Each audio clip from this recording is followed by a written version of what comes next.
dulu ke teman-teman Kibiers kita, dari namanya siapa, kuliah di mana, dan juga angkatan berapa. Oke, halo, nama aku Melisa. Sekarang aku kuliah di Nanyang Technological University, jurusan bisnis, dan aku memasuki semester kelima. Kalau boleh tahu dulu SMA-nya di mana? Aku dulu SMA-nya di SMA Santa Laurencia, SMA swasta gitu. Jurusan IPS atau? Aku jurusan IPA. Oh, jurusan IPA, oke. Nah, ini gimana sih proses bisa kuliah ke Singapura ini dan kenapa milihnya NTU gitu? Aku milihnya NTU karena waktu itu aku sempat research dulu ya. Jadi aku memang pengen masuk jurusan bisnis. Dan kemudian dari research itu aku cari-cari nih kira-kira universitas mana yang jurusan bisnisnya bagus.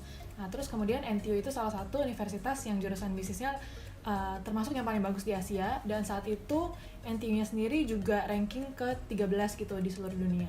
Nah, jadi mulai dari situ aku mulai termotivasi nih pengen gitu kan kuliah top 15 gitu. Jadi aku kemudian apply itu, setelah itu aku ada tes masuk ke NTU-nya, dan setelah tes masuk ini aku ada wawancara, kemudian abis itu aku diterima. Oke. Nah, ini kan kalau kuliah itu sebenarnya ada, sebenarnya selain Asia pun juga ada Eropa, ada Amerika. Kenapa pilih Singapura gitu? Kenapa pilih Singapura? Aku pilih Singapura karena aku waktu itu emang pengennya kuliah di Asia gitu, karena dari segi budaya, dari segi culture juga nggak jauh beda sama Indonesia. Jadi aku mikirnya apapun yang aku pelajarin di sana, apalagi untuk bisnis, aku bakal bisa terapin di Indonesia gitu. So dari segi biaya juga kalau misalnya kuliah di Asia relatif lebih murah dibandingkan kuliah di negara-negara kayak Amerika dan Eropa gitu.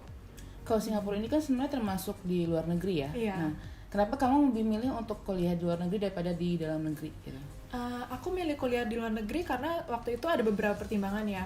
Yang pertama itu aku pengen dapetin exposure-nya gitu. Jadi selama ini kan aku udah gedenya di Indonesia nih, udah belajar di Indonesia. Aku pengen rasain gimana sih rasanya kita kuliah di luar negeri, terus ketemu orang-orang dari luar. Aku pengen cobain pendidikan di luar negeri itu kayak apa sih.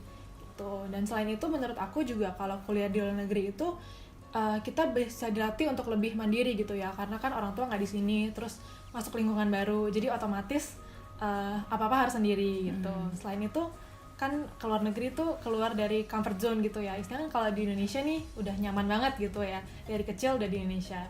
Nah, kalau keluar dari comfort zone itu aku percaya bakal banyak banget hal yang bisa aku pelajarin ketika aku keluar dari zona kenyamanan aku gitu. Nah, coba deh ceritain gimana sih waktu tes masuknya itu, untuk masuk ke NTU-nya gimana, apakah susah, dan juga dokumen apa aja yang diperluin. Mungkin aku cerita dari awalnya nih ya. Jadi tes masuk NTU itu kan kita pakai kurikulumnya kurikulum A-level, sedangkan aku belajarnya kurikulumnya kurikulum nasional. Jadi sebelum aku tes masuk ini, aku ada ikut bimbel dulu setahun untuk belajar materi-materi A-level. Setelah itu aku tes. Nah, tesnya ini untuk jurusan aku, bisnis itu ada 2 pelajaran. Jadi satu itu matematika dan satu lagi itu bahasa Inggris. Nah, matematika ini matematika A-level, kemudian bahasa Inggrisnya ini kita diharuskan untuk menulis esai dan ada juga beberapa pertanyaan pilihan ganda gitu. Nah, mungkin untuk teman-teman yang mau masuk jurusan teknik atau jurusan sains, nanti ada tes pelajarannya tergantung jurusan yang diminati. Misalnya mau masuk teknik harus ambil tes fisika, masuk jurusan biologi harus ambil tes biologi, seperti itu. Untuk tes bahasa Inggris sendiri, untuk masuk NTU ada minimum nilai TOEFL atau IELTS-nya gitu nggak? Sebenarnya untuk tes masuknya itu nggak ada minimum nilai TOEFL atau IELTS. Tapi nilai TOEFL atau IELTS ini diperlukan untuk apakah nanti pas kita kuliah di NTU kita perlu ambil pelajaran Inggris tambahan. Nah, minimalnya kalau misalnya kita nggak mau ambil pelajaran Inggris tambahan, minimalnya itu sekitar 80 apa 90 gitu. Jadi ketika nilai kita udah di atas ini, kita nggak perlu ambil supplementary English gitu di kuliah. Nah, ini bisnisnya di NTU ini seperti apa sih? Apakah berbeda dengan bisnis wirausaha, dan juga peminatannya apa aja? Nah, kalau bisnis NTU ini mungkin arahnya bukan ke arah wirausahawan atau entrepreneurship, tapi lebih ke arah bisnis industri gitu, kayak misalnya finance, accounting gitu-gitu. Dan untuk peminatannya sendiri di NTU Business ini ada 6. Yang pertama itu Actuarial Science, yang kedua Marketing, ketiga Banking Finance, keempat itu HR, kelima business analytics, dan yang terakhir itu ada namanya risk management. Jadi kayak setelah di tahun pertama, nanti begitu masuk tahun kedua kita harus pilih peminatannya gitu. Nah, untuk kamu kan kuliah di NTU ini beasiswa atau biaya sendiri atau gimana? Aku dapat subsidi dari pemerintah Singapura, namanya tuition grant scheme. Jadi subsidi ini kita uang sekolah kita tuh disubsidi sekitar 40-50% gitu dari pemerintah Singapura.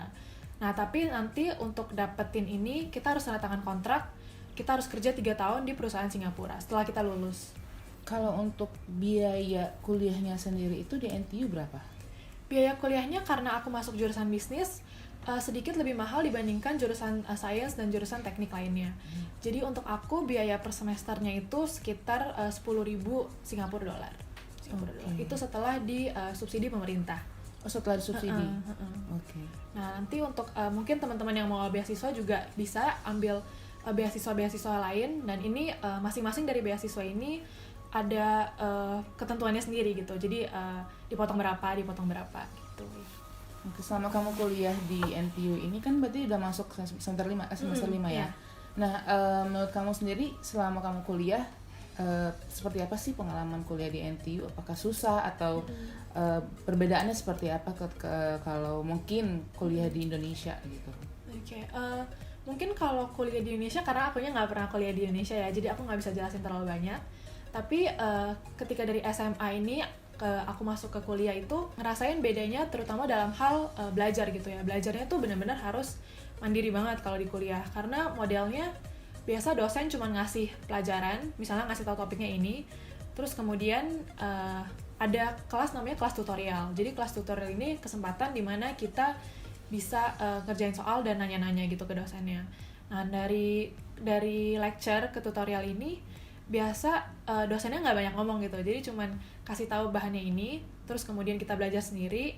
Nah, terus ada kesempatan buat kita nanya-nanya gitu, jadi benar-benar harus proaktif gitu. Terus mungkin aku juga dari IPA kan, dan aku masuk ke jurusan bisnis yang jurusan IPS gitu, jadi learning curve-nya lumayan tinggi gitu, karena banyak istilah-istilah dan banyak hal-hal yang nggak aku pelajarin pas aku di SMA gitu. Karena SMA kan aku belajarnya kan science, itu ilmu exact. Masuk tantangannya itu ya, berarti ya. Oke. Iya. Nah, untuk kayak selain biaya sekolah di sana, untuk kayak biaya tinggal, kayak living cost dan biaya makan sehari-harinya itu gimana? Kebetulan aku tinggalnya tuh dari NTU itu setiap mahasiswa internasional ataupun mahasiswa yang emang lokal, kita bakal dikasih tempat tinggal, namanya ini student hall. Jadi student hall ini mirip asrama gitu, dimana mahasiswa NTU bisa tinggal di sana. Nah, karena lokasinya juga dekat kampus kan, jadi lebih enak gitu. Untuk biaya student hall ini sekitar 300-500 per bulannya, tergantung jenis apartemennya dan apakah kita tinggalnya sendiri atau berdua sharing kamar sama temen gitu. Nah, untuk biaya makan lumayan oke sih, sekitar $3-4 sekali makan. Karena makanan di NTU juga disubsidi pemerintah, jadi makanan daerah kampus itu lumayan murah. Gimana sih cara beradaptasi tinggal di Singapura? Karena kan walaupun sebenarnya dekat di Indonesia, tapi kan tetap beda ya. Tetap beda. Nah, itu perbedaannya seperti apa dan cara kamu beradaptasinya seperti apa? Perbedaan itu mungkin dari yang paling jelas pasti bahasa gitu ya. Biasa kan aku sama teman-teman di Indonesia, sama orang-orang tuh ngomong bahasa Indonesia. Terus pas di sana tiba-tiba kelas semuanya mulai dari kelas, pertemanan, semuanya tuh harus pakai bahasa Inggris. Jadi pastinya agak kagok gitu awalnya, kayak kadang mau ngomong apa nggak bisa mengutarakan gitu loh. Untuk aku mengatasi ini sebenarnya kuncinya tuh banyak bergaul aja sih. Jadi dengan banyak bergaul ini kita mau nggak mau kan kita kepaksa ya ngomong bahasa Inggris. Jadi lama-lama juga terbiasa gitu. Terus harus lebih mandiri aja sih, karena di sana kan bener-bener kita sendiri gitu ya, nggak ada orang tua, nggak ada siapapun gitu. Jadi apa-apa sendiri, kemana-mana sendiri gitu. Dibiasain mandiri aja. Oke. Nah, ini untuk di program bisnis ini seperti apa sih? Maksudnya apakah kuliahnya 4 tahun seperti di Indonesia? Lalu apakah ada wajib magang atau seperti apa gitu? Oke, nah untuk program bisnis NTU ini kebetulan 3 tahun. Untuk program teknik NTU itu 4 tahun. Jadi bisnis ini emang setahun lebih cepat daripada anak-anak yang ngambil teknik dan sains gitu. Nah, dalam 3 tahun ini, tahun pertama aku belajar modul-modul yang memang sifatnya dasar gitu, jadi pengetahuan dasar untuk bisnis gitu. Nah nanti setelah masuk tahun kedua, aku boleh mulai milih jurusan spesialisnya gitu. Misalnya aku mau spesialisnya ke banking, ke finance, atau ke marketing gitu. Dari sini jadi 3 tahun kan, 2 tahun itu tadi 2 tahun terakhir itu udah belajar yang spesialis gitu, kita mau kemana.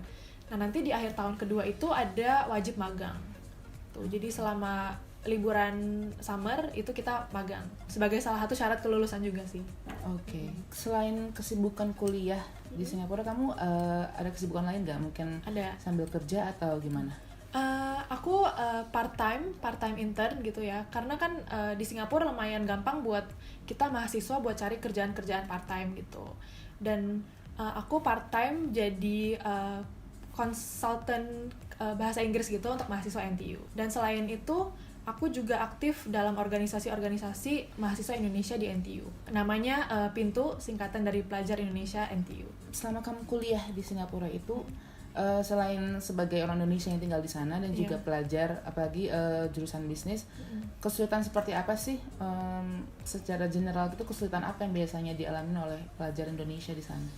Kesulitan mungkin menurut aku dalam hal belajar ya, karena di sana setiap mahasiswanya itu benar-benar kompetitif gitu, dan hal itu yang aku nggak biasa gitu di Indonesia. Jadi begitu masuk itu sistem penilaiannya beda sama SMA. Jadi sistem penilaian di NTU itu pakai kurva distribusi normal, atau kita bilangnya bell curve gitu. Jadi nilai kita itu berdasarkan prestasi dari teman-teman seangkatan kita juga gitu. Jadi benar-benar kompetisinya benar-benar persaingannya ketat gitu lah. Terus juga pas exam period ini, pas masa-masa ujian akhir, anak-anak di sana itu belajarnya benar-benar dari pagi sampai malam gitu. Jadi dari perpustakaan belum buka, kita udah ngantri, terus kemudian kita belajar, nanti baru pulang lagi sekitar jam 1, jam 2 malam gitu. Jadi benar-benar belajarnya kuat lah. Kalau di Indonesia itu kan sistem kuliahnya itu kan ada SKS ya. Jadi per semester itu ada SKS-nya berapa? Kalau di Singapura sendiri atau khususnya di NTU, apakah sama dengan sistem SKS juga atau gimana? Ada. Jadi SKS itu kita namanya dibilangnya AU atau Academic Unit. Jadi academic unit ini tergantung dari masing-masing fakultas gitu. Kalau untuk aku rata-rata per semester itu sekitar 18 sampai 23 SKS per satu semester. Nah, untuk teman-teman teknik mungkin lebih banyak, sekitar 20 sampai 26 SKS per semesternya. Tapi untuk per satu mata kuliahnya itu biasa berapa SKS? Satu mata kuliah itu biasa 3 sampai 4 SKS. 3 sampai 4 SKS. Untuk mata pelajaran core atau mata pelajaran yang wajib kita ambil itu biasa 4 SKS. Tuh. Okay. Nah, keseharian kamu sebagai mahasiswi NTU itu kayak gimana sih biasanya sehari-harinya? Keseharian aku. Nah, keseharian aku biasanya tuh suka ambil kelasnya yang pagi. Soalnya kalau ambil kelas pagi tuh jadi siangnya aku ada banyak waktu belajar gitu. Nah, mungkin aku jelasin dulu nih format kelasnya gitu ya. Jadi di NTU ini ada 3 format kelas. Yang pertama itu lecture atau jadi ini rame-rame nih sama anak-anak satu angkatan. Kemudian yang kedua itu ada tutorial. Tutorialnya di mana kita bisa ngerjain soal-soal, kita bisa nanya kalau ada yang kurang jelas. Jadi sifatnya lebih kecil gitu grupnya. Kemudian untuk bisnis itu ada satu tambahan lagi namanya seminar. Ini seminar ini lebih lama dari tutorial karena dia lebih banyak class discussion gitu. Nah, untuk teman-teman teknik aku ada juga satu lagi kelas lab gitu. Ya, di mana mereka bisa ngelakuin percobaan-percobaan. Nah, keseharian aku itu biasa aku pagi ini aku selalu ambil kelas 8.30 pagi, berkisar 3 sampai 4 jam. Jadi misalnya aku ambil 8.30, selesai 12.30, kemudian aku makan siang. Abis makan siang, aku tergantung nih ada kelas lagi apa enggak abis itu. Misalnya ada kelas lagi ya aku kelas, kalau nggak ada biasa aku belajar. Jadi aku review, aku selalu bikin ringkasan pelajaran materi yang udah aku pelajarin hari itu gitu. Nah kemudian biasa malamnya nih mungkin ketemu bareng teman-teman, makan bareng teman-teman, atau misalnya ada acara-acara organisasi gitu. Dan biasa aku baru balik ke student hall itu sekitar jam 8, jam 9 gitu. Selama kamu kuliah ini, manfaat apa aja sih yang kamu dapetin gitu selama kuliah di Singapura, apalagi di NTU gitu? Manfaat mungkin buat aku yang pertama itu pengalaman ya, karena menurut aku kita sebagai generasi muda kan kita nggak cuman berkompetisi sama orang-orang di Indonesia aja, tapi dari orang-orang di seluruh dunia. dengan kuliah di NTU ini aku jadi ke expose dengan ketemu orang-orang dari luar negeri dan bisa punya network yang luas juga. Itu pertama satu. Terus yang kedua juga mungkin aku belajar lebih disiplin gitu ya, karena kalau misalnya aku di Indonesia itu kan aku masih dalam zona nyaman aku gitu ya, jadi apa-apa mungkin aku masih bisa bergantung sama orang lain. Tapi di sana itu aku benar-benar keluar dari comfort zone aku dan aku belajar nih kayak gimana sih maksudnya tinggal sendiri, terus pokoknya ya ngapa-ngapain sendiri gitu lah. Nah, biasanya kan kalau keluar luar negeri itu kan ya namanya juga tinggal sendiri, jauh dari keluarga. Itu gimana sih kamu cara ngatasin homesick kamu dengan keluarga dan juga Indonesia? Kalau misalnya mengatasi kayak kangen keluarga gitu, paling sekarang kan udah teknologi udah gampang ya, jadi aku tinggal video call, tinggal telepon. Nah tapi kalau misalnya untuk kangen makanan Indonesia nih, sebenarnya makanan Singapura tuh mirip-mirip sama Indonesia, tapi tetap aja beda gitu lah makanan rumah. Jadi kadang aku sama teman-teman mahasiswa Indonesia di NTU sering mungkin kadang masak bareng, atau enggak kadang kita pergi keluar cari restoran Indonesia buat makan. Ada nggak pesan atau saran atau mungkin tips dan trik untuk anak-anak muda yang ingin kuliah di Singapura atau khususnya kuliah di NTU? Gitu? Oke, saran aku kalau misalnya mau kuliah ke luar negeri, yang pertama itu harus asah skill bahasa Inggris gitu ya, karena bahasa Inggris ini dipakai dalam semuanya, nggak cuma berbicara, nggak cuma kamu ngobrol sama teman, tapi juga dalam diskusi kelas, kemudian kamu nulis tugas juga dalam bahasa Inggris. Jadi nomor 1 itu asah skill bahasa Inggris kamu. Terus yang nomor 2 itu mungkin perluas wawasan ya dengan banyak membaca. Apalagi kalau mau masuk ke jurusan IPS gitu kan harus update tentang kondisi terkini di dunia gitu ya. Jadi perbanyak baca-baca berita atau baca-baca jurnal gitu. Terus yang ketiga, saran aku nilainya harus terus ditingkatkan gitu untuk kuliah di luar negeri ini. Oke, kalau gitu. Terima kasih Melisa Ya, untuk makasih, sharingnya. Kak. Ya, itu tadi sesi sharing kita bersama Melisa, salah satu mahasiswa dari NTU. Jadi untuk KBers dan atau teman-teman kita anak muda milenial di luar sana yang ingin kuliah di luar negeri, pastinya banyak banget peluang bisa kalian cari, banyak banget kesempatan yang disediakan baik dari pemerintah maupun dari universitas yang dituju. Jadi yang penting jangan patah semangat, terus cari informasi semuanya segala macamnya, kumpulin dan ikutin, dan juga yang pastinya persiapan dengan matang. Nah, untuk informasi lebih lanjut mengenai sekolah di NTU dan segala macam bisa kunjungi IG dari Melisa, ada di bawah sini IG-nya. Nanti bisa kalian DM dan juga follow Instagramnya Melisa, dan jangan lupa untuk kunjungin kinibisa.com, website kita. Di sana ada segala informasi tentang sekolah dan juga universitas, beasiswa, dan yang pastinya ada artikel-artikel menarik yang bisa menambah inspirasi kalian semua. Dan jangan lupa untuk follow sosial media Kinibisa, ada di Instagram, Twitter, Facebook, dan juga jangan lupa like, subscribe, dan komen YouTube-nya Kinibisa. Terima kasih.